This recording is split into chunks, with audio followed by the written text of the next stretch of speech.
Sabia que muitas celebridades tinham mansões secretas que mantinham escondidas do público? Já se perguntou que segredos se escondem atrás dos portões das mansões mais icônicas de Hollywood? Desde as passagens secretas de Aaron Spelling até a oficina de invenções de Hedy Lamarr oculta por trás de paredes falsas, esses refúgios de celebridades foram construídos para proteger as estrelas dos olhares curiosos e dos escândalos. Esta é a história não contada das maiores casas de Tinseltown e os esforços que seus proprietários fizeram para proteger sua privacidade. Aaron Spelling, The Manor. À primeira vista, a propriedade de Aaron Spelling em Holmby Hills parece o paraíso dos anfitriões. 56.500 pés quadrados de salas extensas, uma pista de boliche privada e até um museu de bonecas escondido atrás de cortinas de veludo. Spelling encomendou a mansão em 1988 para receber eventos de primeira linha, longe de olhos curiosos. Mas o verdadeiro motivo era mais profundo. Ele temia que os paparazzi expusessem sua vida familiar e seus empreendimentos de caridade. De acordo com seu designer de interiores de longa data, Spelling insistiu em passagens secretas ligando seus aposentos privados à cabana da piscina, garantindo que ele pudesse escapar despercebido quando repórteres rondassem os portões. Além da ostentação, o layout do The Manor revela sua paranoia. Janelas anguladas para evitar que estranhos olhem para dentro e isolamento acústico espesso para abafar conversas. Nos bastidores, os funcionários eram obrigados a manter sigilo sob rigorosos acordos de confidencialidade, uma prática emprestada de seus contratos de estúdio. A filha de Spelling, Tori, lembrou mais tarde em suas memórias que até os aniversários de família eram celebrados atrás de cortinas fechadas, com convites cuidadosamente avaliados por Aaron para excluir qualquer pessoa que ele considerasse muito pública. Quando a propriedade foi vendida por $120 milhões em 2011, The Manor havia se tornado um símbolo de como os magnatas de Hollywood constroem não apenas casas, mas fortalezas de segredo, espaços projetados tanto para esconder as vulnerabilidades da vida, quanto para exibir seus sucessos. Ala Nazimova, Garden of Allah. Outrora um santuário boêmio na Sunset Boulevard, a Vila Garden of Allah de Ala Nazimova era tanto um retiro de artistas quanto um refúgio cuidadosamente guardado. Construída na década de 1920, a propriedade tinha uma piscina preta em forma de C, pátios isolados e chalés para hóspedes que hospedaram personalidades como Noel Coward e Greta Garbo. No entanto, o verdadeiro objetivo de Nazimova era a discrição. Em uma época em que relações entre pessoas do mesmo sexo e estilos de vida não convencionais eram tabu, ela usava as sebes labirínticas e os altos muros da propriedade para proteger sua vida privada dos tabloides ávidos por escândalos. A arquivista do estúdio, Laura Ann Gill, observou em sua biografia de 2019 que Nazimova instalou espelhos unidirecionais em sua sala de estar, permitindo que ela observasse visitantes indesejados antes de conceder a entrada. Mesmo suas cartas, publicadas posteriormente em uma coleção de 2007, descrevem encontros à meia-noite que exigiam que a equipe organizasse festas falsas para despistar potenciais espiões. Quando os valores das propriedades na Sunset Boulevard dispararam, Nazimova vendeu a propriedade em 1945. Apenas para vê-la demolida em 1959 para dar lugar a um centro comercial. Ainda assim, por décadas, seus antigos convidados sussurraram sobre túneis escondidos sob os jardins, rumores alimentados por sua insistência de que o único rosto público do Jardim do Alá fosse sua fachada perfeita de cartão postal. Na vida e na lenda, a vila de Nazimova encarnava a tensão entre o espetáculo de celebridades e a necessidade desesperada de privacidade nos primeiros e mais julgadores dias de Hollywood. Barbara Hutton, Winfield House. A Casa Winfield de Barbara Hutton era um monumento à riqueza e ao seu igualmente vasto desejo por solidão. A herdeira dos Woolworth adquiriu a propriedade em Holmby Hills no final da década de 1940, expandindo a mansão original em estilo Tudor para um complexo de 10.000 pés quadrados, completo com jardins secretos e uma sala de cinema privada. Apesar de sua fortuna e fama como a pobre menina rica, Hutton desconfiava tanto da imprensa quanto dos festeiros, temendo que qualquer pessoa com acesso pudesse vazar detalhes de sua tumultuada vida pessoal.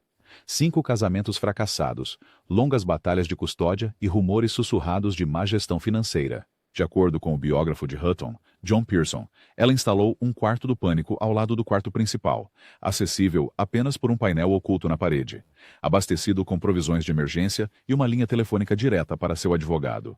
Os elaborados portões de ferro forjado da propriedade não tinham números de endereço, impedindo visitantes não convidados. A amiga próxima de Hutton, Lady Pamela Mountbatten, e mais tarde revelou-se que os convidados chegariam por um portão secundário e seriam levados por motoristas vendados até a casa principal, uma medida extrema para impedir que alguém mapeasse a propriedade. A casa Winfield permaneceu o refúgio de Hutton até sua morte em 1979, uma fortaleza construída para protegê-la do mundo que a admirava, um testemunho do isolamento causado por um privilégio extraordinário. Betty White, casa em Brentwood. A discreta residência de meados do século XX de Betty White em Brentwood escondia sua sofisticação oculta.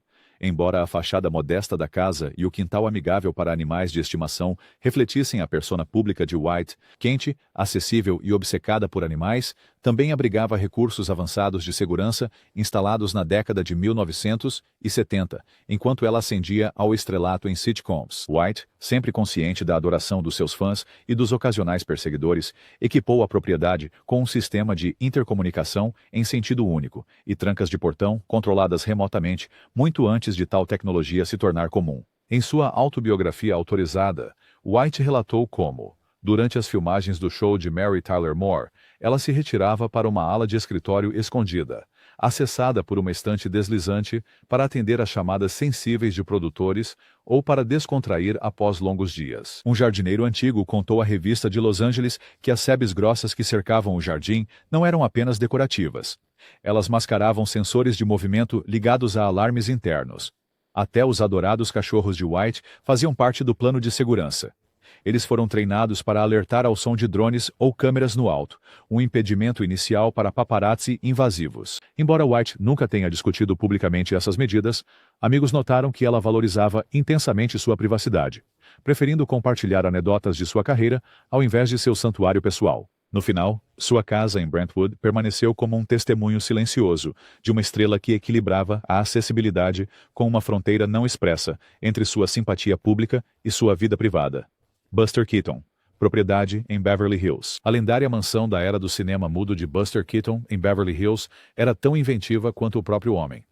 Construída em 1925, a propriedade de 20 cômodos contava com uma piscina em estilo romano, completa com mosaicos, um riacho de trutas passando pelos jardins e uma sala de projeção oculta onde Keaton visualizava seus próprios acrobacias. Ainda assim, por trás desses toques fantasiosos, havia um esforço deliberado para controlar sua imagem e espaço pessoal. Após uma série de filmes desastrosos e um doloroso divórcio na década de 1930, Keaton tornou-se cauteloso com os estúdios predatórios de Hollywood. Segundo cartas de arquivo descobertas na coleção da família Keaton, ele instalou cortinas blackout e isolamento acústico para garantir que vizinhos e espiões dos estúdios não pudessem monitorar suas idas e vindas. O riacho de trutas também funcionava como um detector de movimento primitivo. Qualquer intruso, pisando nas pedras submersas, faria a água ondular, alertando a equipe no local. A biógrafa de Keaton, Marion Mead, observa que o comediante também mantinha uma rede privada de túneis ligando a garagem ao porão da casa, permitindo-lhe escapar despercebido quando precisava de solitude ou desejava evitar negociações de contrato. Os tetos abobadados e os recantos escondidos da propriedade refletiam a necessidade de Keaton de atuar em seus próprios termos, literalmente construindo um mundo onde ele podia ser tanto criador quanto audiência. Embora a propriedade tenha sido vendida após sua morte em 1966, ainda é uma lembrança física de um gênio que construiu seu próprio refúgio da própria indústria que uma vez aplaudiu cada um de seus movimentos. Cary Grant. Refúgio em Beverly Hills. Para Cary Grant, a própria ideia de uma casa precisava ser tão equilibrada quanto sua persona nas telas. Em 1939, ele adquiriu uma serena propriedade escondida atrás de sebes bem cuidadas e portões de ferro forjado, com jardins exuberantes, alcovas secretas e um discreto túnel subterrâneo levando a uma casa de hóspedes particular. O desejo de ocultação de Grant decorria de uma juventude turbulenta. Seu verdadeiro nome era Archibald Leach, e ele fugiu de uma infância abusiva na Inglaterra para se reinventar em Hollywood. Em seu livro de memórias publicado póstumamente, Grant descreveu como instalou janelas espelhadas e uma série de fechaduras de portas interligadas para se proteger de atenção indesejada tanto de fãs quanto da imprensa. O túnel, com mais de 15 metros de extensão sob o gramado principal, permitia que ele aparecesse discretamente em festas no jardim, mantendo a ilusão de espontaneidade. Arquitetos paisagistas revelaram mais tarde que certas estátuas no roseiral também funcionavam como câmeras rotativas, transmitindo imagens ao vivo para uma sala de controle dentro da Mann, casa principal. Amigos próximos confirmaram desde então que Grant se retirava para um lounge de fumar escondido, completo com paredes à prova de som, sempre que precisava relaxar após longas noites no set. Este design meticuloso deu a Grant a liberdade de criar sua própria privacidade, transformando seu refúgio em Beverly Hills em um santuário e palco onde ele desempenhou o papel supremo, ele mesmo, sem ser observado e sem pressões. Cass Elliot, casa em Laurel Canyon. A residência de Cass Elliot em Laurel Canyon tornou-se lendária como o berço das harmonias de Crosby, Stills e Nash. Mas o principal motivo de Elliot em seu design era a proteção, tanto do turbilhão do rock and roll quanto dos tabloides ávidos por sensacionalizar sua vida. Em 1968, ela comprou uma vila em estilo espanhol, situada acima do canyon, com a fachada ocultada por eucaliptos e era. De acordo com entrevistas publicadas na revista Rolling Stone, Elliot equipou a propriedade com um sistema de circuito fechado antigo, permitindo-lhe observar a entrada da garagem do seu quarto antes de descer para cumprimentar convidados inesperados. Ela temia tanto perseguidores quanto colunistas de fofocas que pudessem divulgar suas lutas pessoais, suas batalhas com a autoimagem e as pressões da fama repentina. A espaçosa sala de estar da casa também servia como um espaço privado para ensaios. Elliot insistia em painéis acústicos retráteis para que sua voz poderosa não ecoasse no canyon para todos ouvirem. Os convidados lembram-se de uma porta lateral oculta atrás de uma estante do chão ao teto, usada por Elliot para escapar de sessões de improvisação quando precisava de silêncio. Embora a casa tenha sediado encontros lendários, Joni Mitchell uma vez descreveu escrever letras ao lado do Lago de Carpas. A arquitetura cuidadosa de Elliot garantia que ela sempre tivesse uma estratégia de saída. Após sua morte prematura em 1974, a casa tornou-se um santuário para fãs. Mas no auge, era acima de tudo um bastião de calma para uma estrela cuja vida era tudo, menos tranquila. Charlie Chaplin, casa em Beverly Hills. A residência de Charlie Chaplin em Beverly Hills, comprada em 1919, era um testemunho caprichoso de seu gênio cômico e uma fortaleza estratégica contra as controvérsias agitadas de Hollywood. Conhecida como Fairbanks Folly por suas torres lúdicas e janelas de vidro colorido, a casa ocultava sérias medidas de segurança. Chaplin, muitas vezes alvo de tabloides por suas opiniões políticas e escândalos pessoais, instalou um túnel subterrâneo ligando seu escritório particular a uma saída oculta na parte de trás da propriedade. Os biógrafos observam que ele também encomendou janelas personalizadas, que poderiam mudar de opacidade com o toque de um interruptor, protegendo-o das lentes dos paparazzi. A casa incluía um palco e estúdio de som em miniatura no sótão, onde Chaplin ensaiava diálogos e músicas longe dos curiosos do estúdio, ansiosos para roubar gravações iniciais. No início da década de 1930, o advogado de Chaplin supostamente instruía o jardineiro a redirecionar o caminho perímetro dos Lagos de Carpas sempre que surgiam rumores de uma iminente invasão do FBI. Chaplin estava sob vigilância do governo por alegadas simpatias comunistas.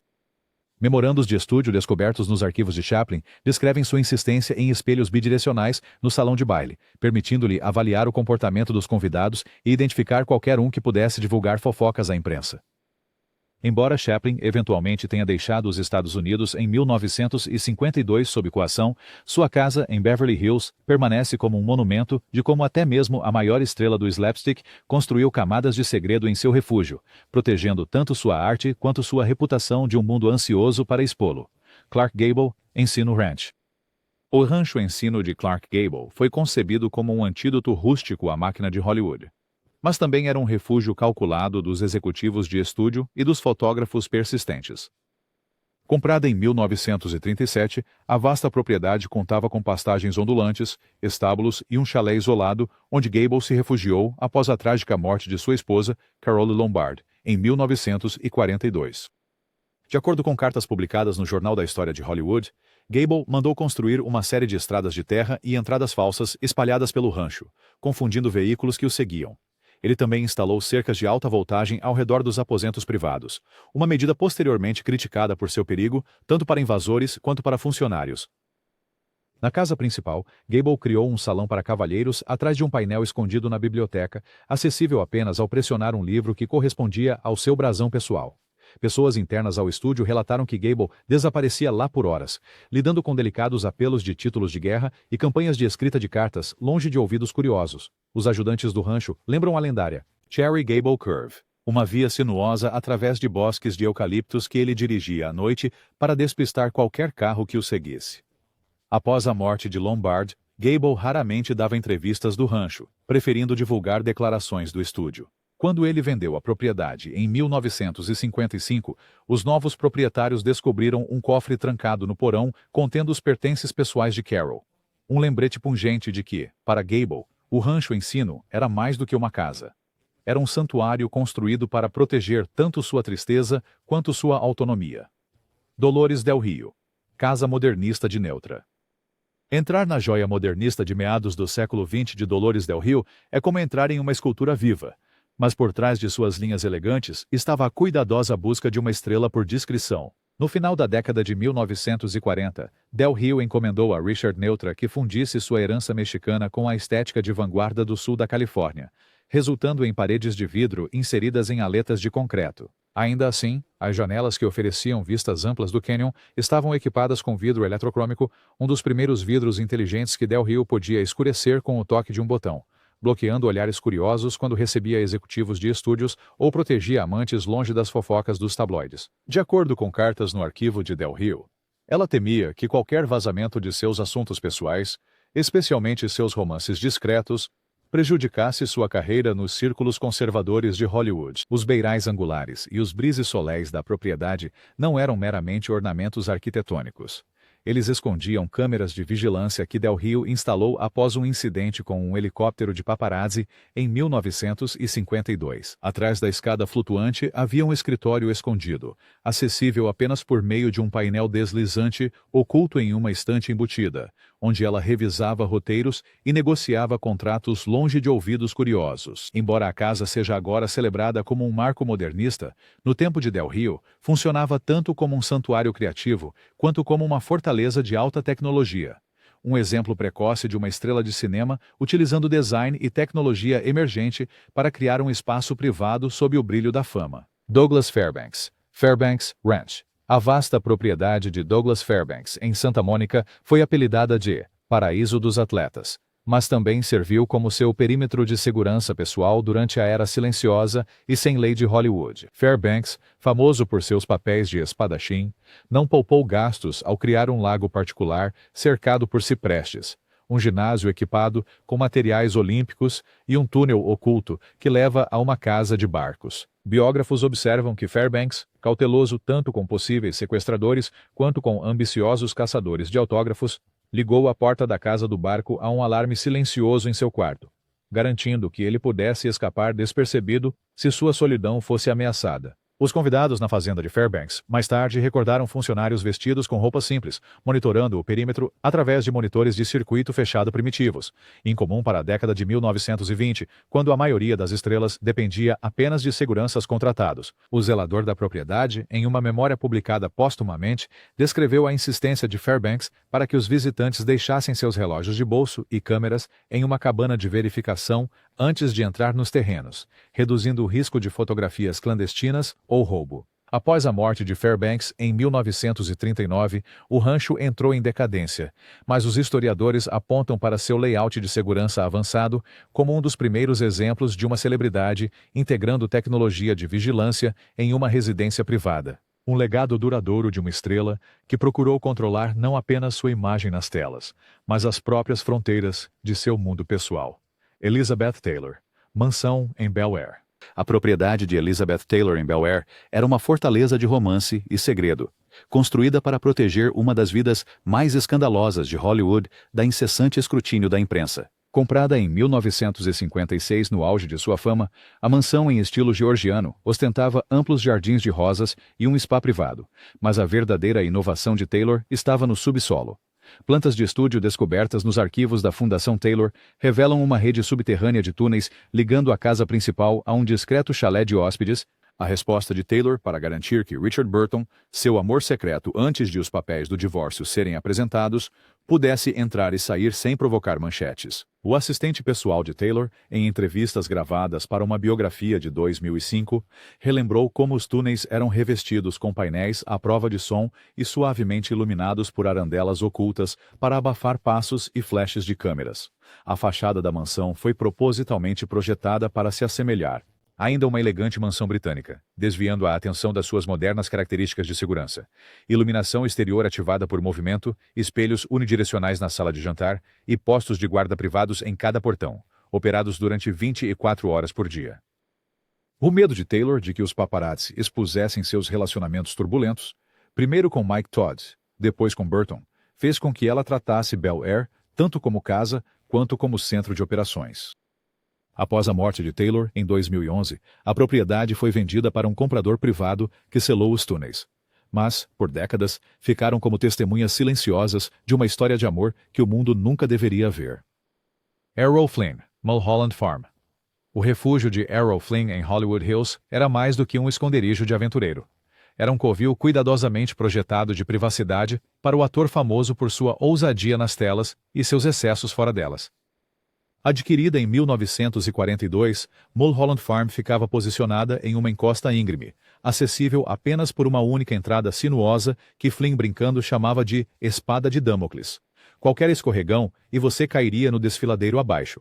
Mas a verdadeira segurança vinha da obsessão de Flynn por passagens secretas. Atrás do painel falso da biblioteca, ele esculpiu uma escada secreta que descia até um bar na adega, onde entretinha amigos íntimos e convidados notórios, como John Dillinger, longe de olhares curiosos. Em cartas agora guardadas nos arquivos da Warner Brothers, Flynn escreveu sobre a instalação de visores unidirecionais nas paredes de sua casa de hóspedes, permitindo-lhe observar as chegadas antes de decidir se os cumprimentaria. Ele também empregava antigos sinalizadores militares para montar uma rede de bandeiras de semáforo nos jardins, permitindo-lhe enviar mensagens silenciosas para sua equipe sobre visitantes iminentes ou helicópteros de imprensa indesejados sobrevoando. Embora a bebida e o jogo excessivos de Flynn fizessem manchetes, poucos sabiam desses santuários subterrâneos que protegiam sua vida privada. A Mulholland Farm tornou-se o local de festas lendárias, completas com demonstrações de tiro ao alvo, mas sempre conseguiu evitar vazamentos escandalosos graças aos corredores secretos que Flynn construiu em sua própria fundação, Frank Zappa, casa em Laurel Canyon. A propriedade de Frank Zappa, em Laurel Canyon, apresentava uma vibe relaxada e boêmia à vista da rua. Porém, uma vez lá dentro, os visitantes descobriam um complexo surpreendentemente fortificado, projetado para garantir privacidade e discrição máximas. No coração da casa principal, havia um estúdio de gravação escondido camuflado por estantes de livros do chão ao teto, que pareciam ser apenas paredes de biblioteca padrão. Atrás dessas estantes, Zappa instalou sensores de pressão ligados a um sofisticado sistema de alarme. Um recurso meticulosamente projetado para impedir entradas não autorizadas. Os terrenos exteriores reforçavam ainda mais a sensação de isolamento.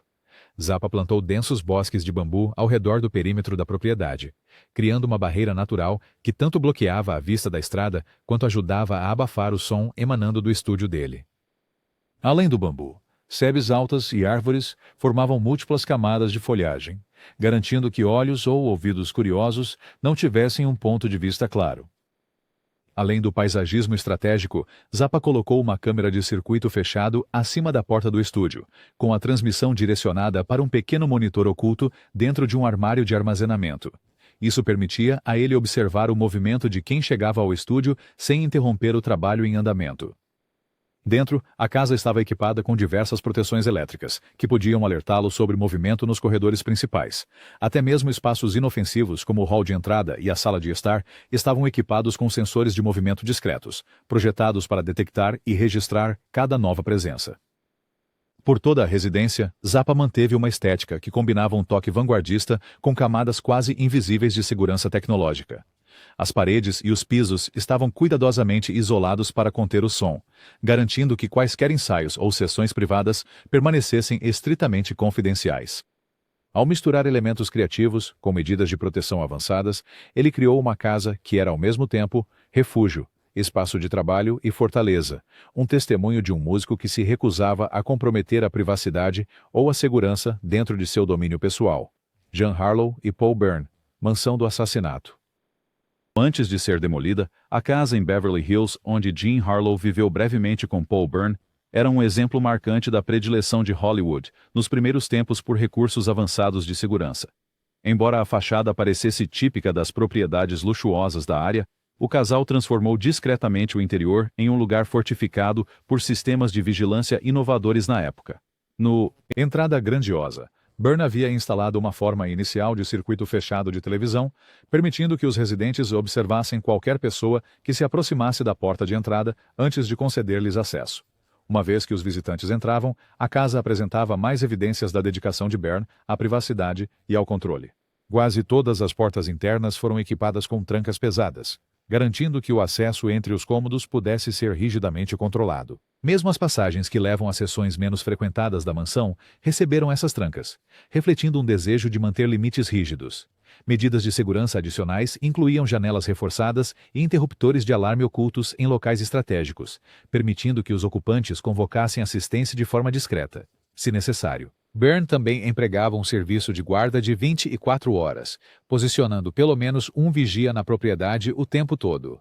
As rondas dos guardas os levavam por corredores ocultos e escadas traseiras que não eram imediatamente visíveis para convidados casuais. Esses corredores ocultos ofereciam pontos de observação seguros de onde a equipe podia monitorar a atividade na casa sem chamar atenção. Embora a elegância externa da casa sugerisse uma residência refinada de Hollywood, cada detalhe estrutural interno servia a um duplo propósito de segurança e sigilo. Até mesmo os quartos ricamente decorados com adereços ornamentados continham pequenos buracos de espião, inteligentemente disfarçados. De trás desses painéis, podia-se discretamente observar conversas ou verificar as identidades dos visitantes que se moviam de sala em sala. Há muito tempo demolida, a assim chamada Mansão do Assassinato deixou um legado de até onde alguns em Hollywood iriam para preservar sua privacidade a portas fechadas. Gloria Swanson, Casa del Sol. A Casa del Sol de Gloria Swanson, localizada na North Bedford Drive, era uma grande mansão espanhola mourisca que refletia seu talento para o drama enquanto acomodava seu desejo de reclusão. O exterior da propriedade apresentava paredes clássicas de estuque, telhas de terracota e portas de madeira intrincadamente esculpidas que se abriam para uma série de pátios ornamentados. Ao lado de jardins exuberantes e fontes, os terrenos da mansão eram rumores de incluir túneis escondidos, passagens que aparentemente se estendiam do boudoir de Swanson a uma saída discreta em uma rua lateral. Dentro, a residência exibia uma mistura de glamour do velho Hollywood com adaptações engenhosas de segurança.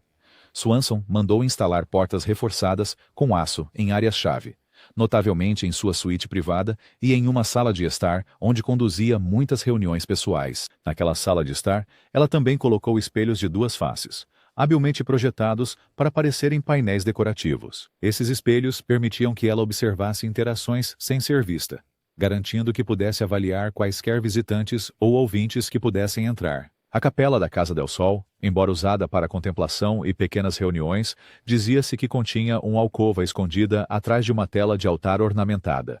Elementos decorativos, como vitrais e azulejos em mosaico, escondiam habilmente essas características secretas. Swanson supostamente empregava um sistema de campainhas ocultas por toda a casa, permitindo que sua equipe operasse portas, persianas e até mudanças discretas de iluminação sem chamar a atenção. Nos corredores labirínticos da mansão, camadas de gesso espesso ocultavam mensagens codificadas, anotações que Swanson supostamente deixou para que funcionários de confiança coordenassem chegadas e partidas.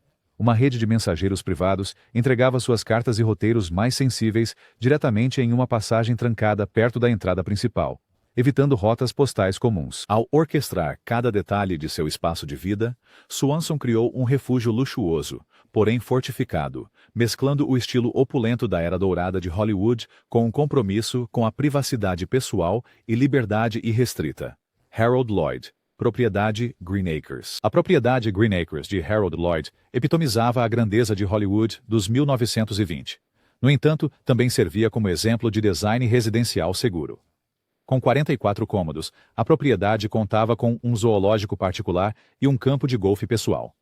Mas a fascinação de Lloyd com a tecnologia realmente destacava a propriedade. Sob os extensos gramados bem cuidados havia uma estação de energia subterrânea, fornecendo um sistema de segurança autônomo, garantindo que os registros de utilidades externas nunca pudessem revelar suas idas e vindas. Além desse núcleo de energia oculto, Lloyd instalou uma rede de tubos pneumáticos que conectava seu escritório pessoal a uma guarita perto da entrada da propriedade.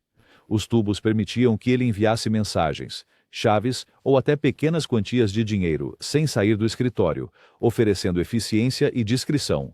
Green Acres também possuía um aviário ao longo das suas perímetro externo, onde aves treinadas agiam como alarmes vivos.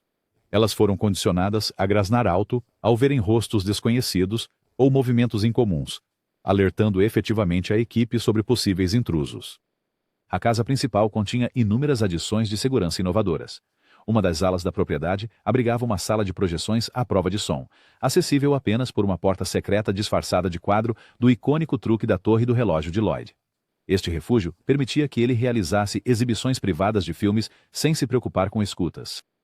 Em outros lugares, os quartos de hóspedes bem equipados tinham pontos de acesso controlados para que Lloyd pudesse monitorar o fluxo de pessoas durante grandes reuniões.